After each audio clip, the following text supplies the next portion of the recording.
దేవునికి స్తోత్రం. హల్లెలూయా. ప్రభునందు ప్రియా దేవుని సంగమా, దేవుని బిడ్డలారా, ప్రభు పేరట మీ అందరికి వందనాలు, శుభాలు. మరణాత బాగున్నారండి?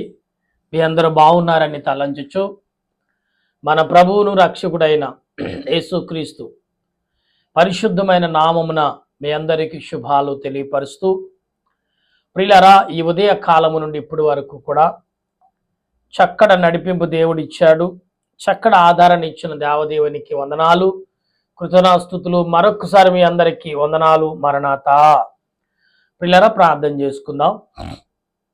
మహోన్నతుడా, మహాగణుడు అయిన మా ప్రభువా, నీకు వందనాలు.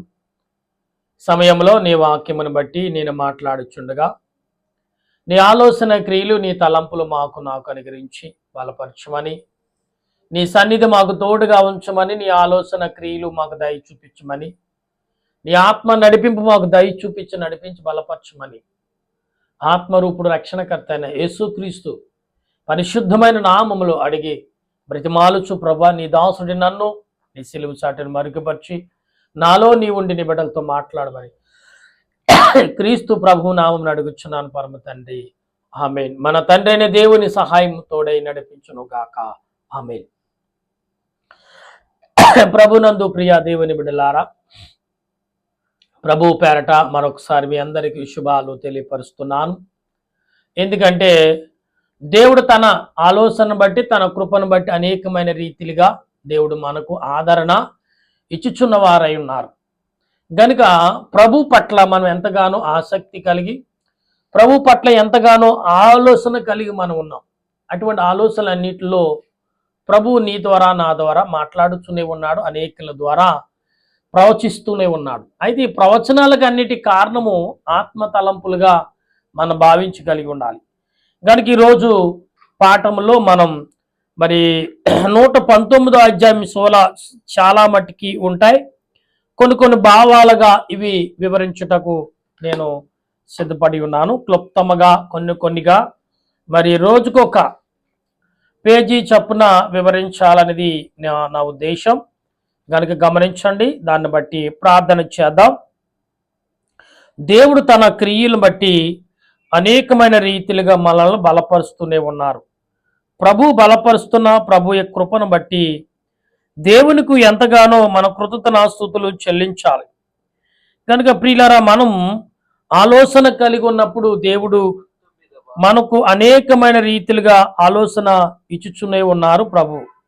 అయితే ఈ ప్రభు ఇచ్చిన క్రియను మనం గ్రహిస్తూ ఆయన ఆలోచన క్రియలన్నిటిలో మనం జాగ్రత్తలు తీసుకున్న వారుగా ఉండవలసిన వారం అయినాం. ప్రభునందు ప్రియా దేవుని సంగమా, దేవుని బిడ్డలారా, ఈ సాయంకాల సమయంలో ప్రభు మనతో మాట్లాడుచున్న ప్రతి మాట ఆత్మ సంబంధము మాటగా మనం భావించాలి. అప్పుడే పరలోక సంబంధమైన క్రియలు మనం కలిగిన వారిగా ఉంటామనేది మనం గమనించాలి. యెహోవా ధర్మశాస్త్రము. ఈరోజు పాఠం ధర్మశాస్త్రము అనుసరించుట. ఈరోజు ఎన్ని అంశాలైతే వస్తున్నాయో, ఎన్ని ప్రసంగాలైతే నేను ఈ అంశం చెప్తున్నాను, అన్ని అంశాలకు ధర్మశాస్త్రం అనుసరించుట అంటే నీతిని, ప్రభువును వెంబడించుట.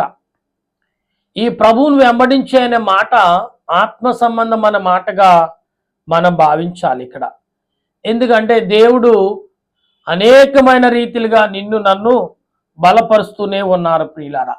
గనుక మనం ఆలోచన కలిగి ప్రార్థించే వారిగా ఉన్నప్పుడు ప్రభు నీ పట్ల నా పట్ల చూపుచున్న ఈ గొప్ప క్రియ ఏదైతే ఉందో అది ఆత్మ సంబంధమైన తలంపులుగా మనం భావించాలి.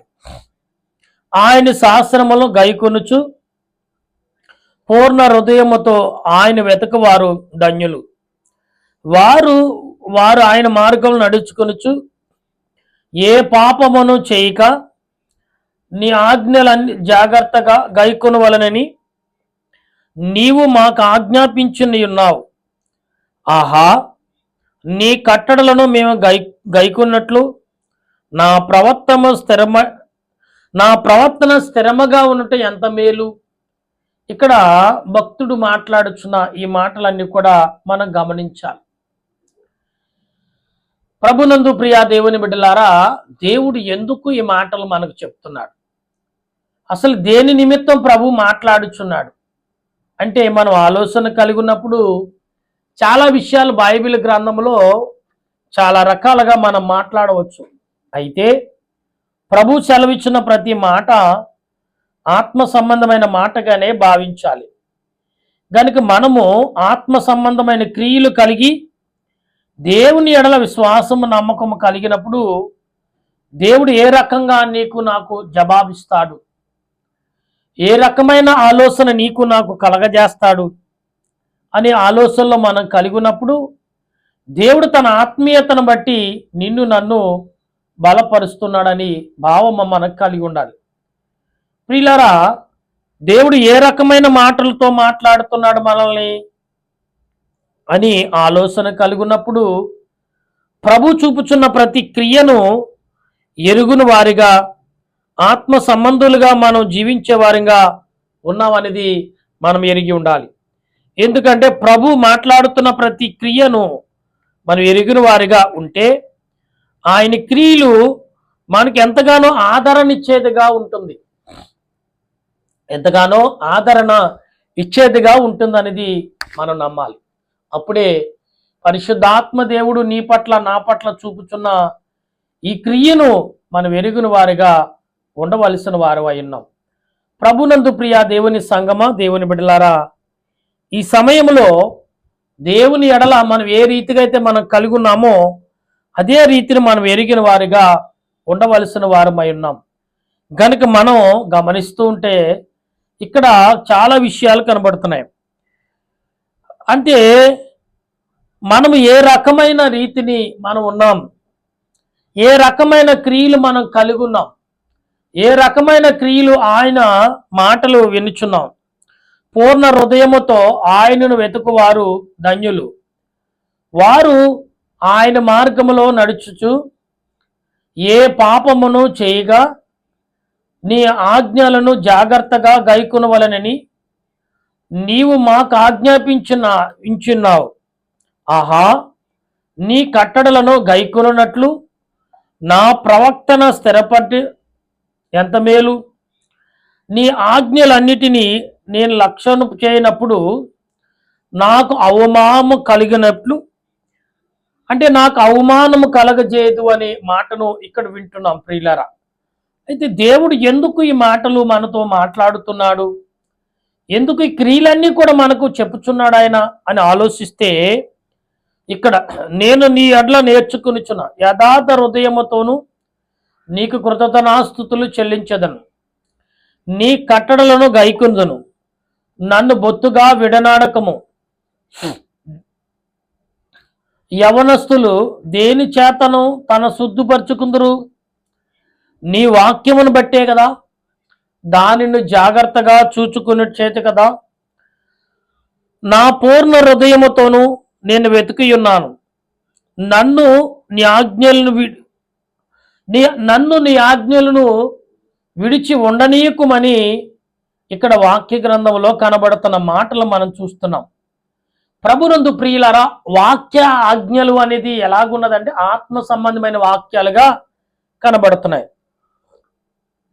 అయితే దేవుడు మాట్లాడుతున్న ఈ మాటల్ని, నీ ఎదుట నేను పాపము చేయకున్నాను, నా హృదయములో నీ వాక్యము ఉంచుకుని ఉన్నాను.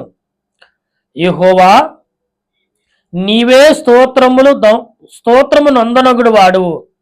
యెహోవా, నీవే స్తోత్రములు పొందునగుడు వాడువు.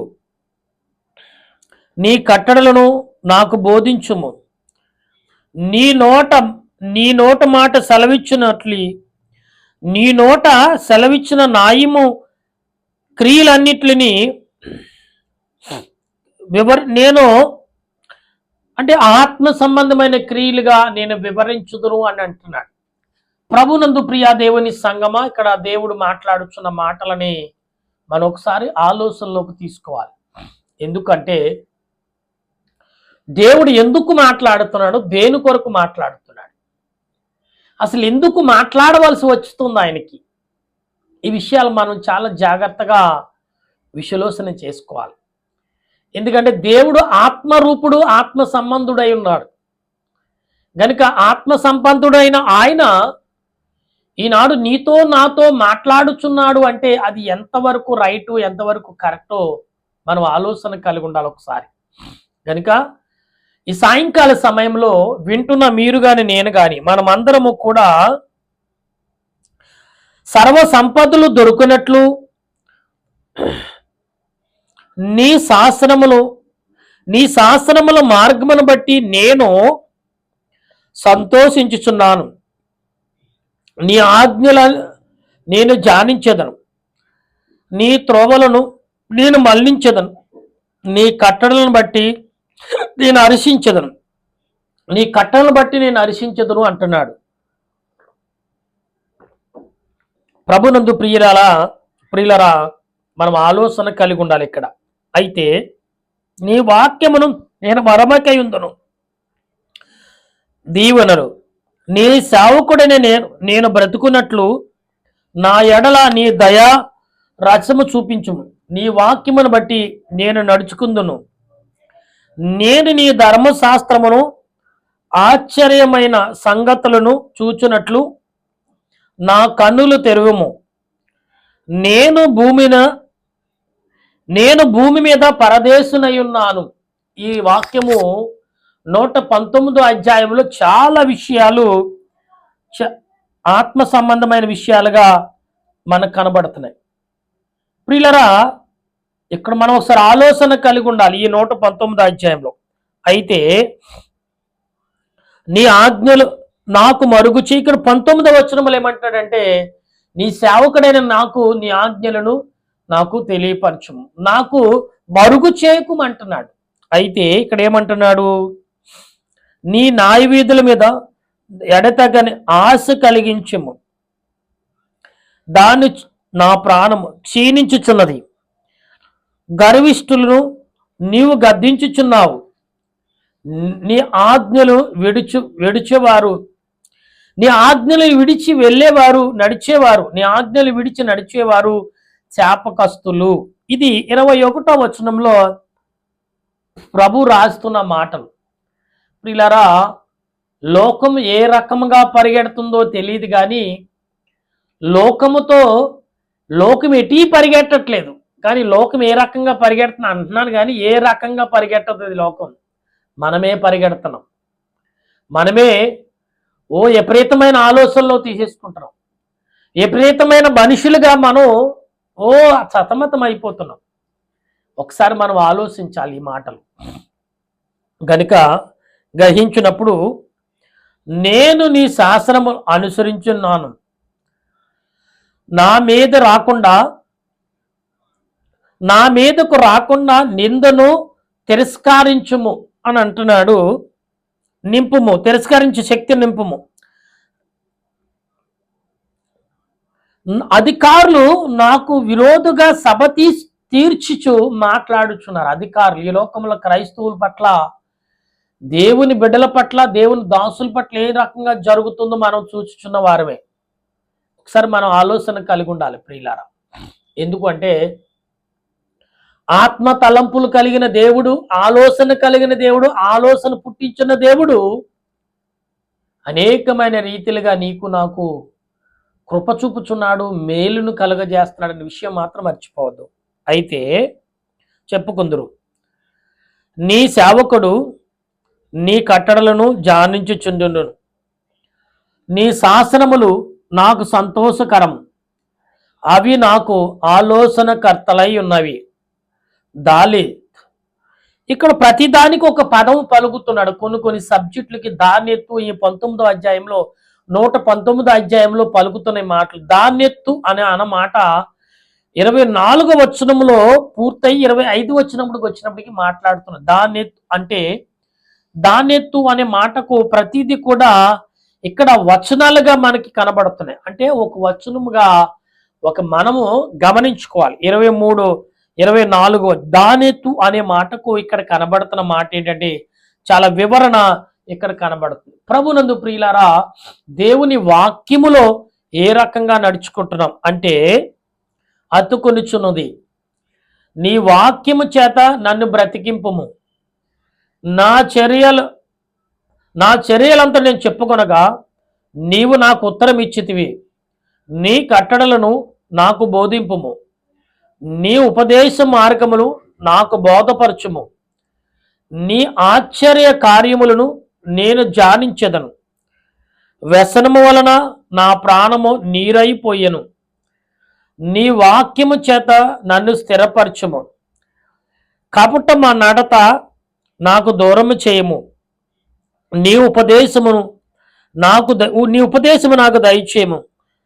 సత్య మార్గము నేను కోరుకున్నాను, నీ న్యాయ విధులను నేను నా ఎదుట పెట్టుకుని ఉన్నాను. యెహోవా, నేను నీ శాసనములు అత్తుకుని ఉన్నాను, నన్ను సిగ్గుపడనీకము. ప్రియులారా, ఈ యొక్క 31 అధ్యాయం వరకు కూడా మనం ఈరోజు పాఠం చదువుకున్నాం. ఇక్కడ ఈ 119 అధ్యాయంలో చెప్పుతున్న ఈ మాటలు ఎలా ఉన్నాయంటే ఆత్మ సంబంధులుగా కనబడి, ఈ 119 అధ్యాయము మోసే తన నేర్చుకున్న నడక అన్నీ కూడా మనకు చూపించుతున్నట్టుగా ఉంటాయి. కాబట్టి గమనించండి ప్రియులారా, మనం చాలా విషయాలుగా వెనకపడిపోతున్న వారిగా కనబడుతున్నప్పటికీ దేవుడు తన కృపను, తన శక్తిను, తన బలాన్ని ఇచ్చుచున్నాడు అనే విషయం మాత్రం మర్చిపోవద్దు. ఈ సాయంకాల సమయంలో మనుషుల పట్ల దేవుడు ఏ రకమైన రీతి కలిగి ఉన్నాడు, మనము తీర్పులోకి వెళ్ళబోతున్నాం. ఈ తీర్పు అనే మనం కనిపెట్టుట, మొరపెట్టుట, లేకపోతే మనము సమర్పించుకున్నట అనే మాటలు అనేక రకాలుగా ఉన్నప్పటికీ దేవుడు నీ పట్ల ఏ రకమైన తీర్పు కలిగి ఉన్నాడు అనే విషయం మాత్రం మర్చిపోతున్నాం అనేది మనం ఆలోచన కలిగి ఉండాలి. ఎందుకంటే ప్రభు వినిపించేవాడు, మాట్లాడేవాడు, మాటను చెప్పేవాడు ఆయన. అంతే తప్ప నీ ఎడల నా ఎడల వేరే రకంగా మాట్లాడేవాడు కాదు అనే విషయం మనం ఎరిగి ఉండాలి.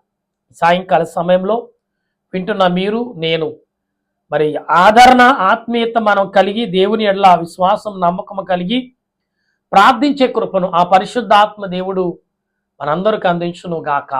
ఆమేన్. చిన్న ప్రార్థన చేసుకుందాం. నాయనా దేవా, నీ కొందనాలు, స్తోత్రాలు దయగల తండ్రి. ఇంతవరకు నాయన చక్కటి మాటలు మా ప్రియులతోనూ మాట్లాడావు. వాక్యము ద్వారా కీర్తన గ్రంథం 119వ కీర్తనలో చాలా చక్కటి వివరణ ఇచ్చాం. కాబట్టి శరీర యొక్క బలహీనతను బట్టి వివరణ ఇవ్వలేకపోయాను ప్రభా. మరి 3 దినాలు చలి జ్వరముతో ఉన్నప్పటికీ నీ వాక్యములు అనేకమైన రీతిలుగా మాట్లాడుతూనే ఉన్నాను. ఈరోజు ఉపవాస దినము ప్రభా, అయినా కానీ తండ్రి నీ సన్నిధిలో ప్రార్థిస్తూనే ఉన్నాం కనుక క్షమించి నీ ఆత్మతో మమ్మల్ని నింపి నీ బిడ్డలతో మరొక్క పర్యాయం మాట్లాడగల శక్తి నాకు ఇచ్చినందుకు వందనాలు నాయన. యెహోవాయందు విశ్వాసము, నమ్మకము గురు కలిగిన వారి ఎడల నేను ఉంటానని దేవుడు సెలవిచ్చిన మాటను అట్టి విశ్వాసములో మేము, మా అందరూ, మా దేశ ప్రజలు, ప్రపంచ ప్రజలు నాయన, అలాగే మా దేశంలో ఉన్న ప్రతి వారి పట్ల పేరు పేరున అందరకు నీ కృపను, నీ మేలును, నీ ఆశీర్వాదం, ఆత్మీయత, ఆలోచన, క్రియలు సమకూర్చి మహిమ పొందమని దీనుడిని, అల్పుడిని మరణాత ప్రార్థన సన్నిధిని చేయుచున్న నీ ప్రార్థన ఎందరైతే వింటున్నారో అందరకు షేర్ చేసినట్లు, అందరకు ఈ వాక్యాన్ని అనేకులకు పంపునట్లుగా నీ సన్నిధి కాపుదల దయ చూపించమని మా ప్రభువును రక్షకుడైన యేసుక్రీస్తు పరిశుద్ధమైన నామమును అడిగిచు బ్రతిమాలుచు స్తుతిస్తున్నాను మా పరమ తండ్రి. ఆమేన్. మన తండ్రి అయిన దేవుని కృప, త్రియేక దేవుని సన్నిధి సదా తోడుగా ఉండి ముందుకు నడిపించును గాక. ఆమేన్, ఆమేన్, ఆమేన్. మీ అందరికీ వందనాలు. మరణాత.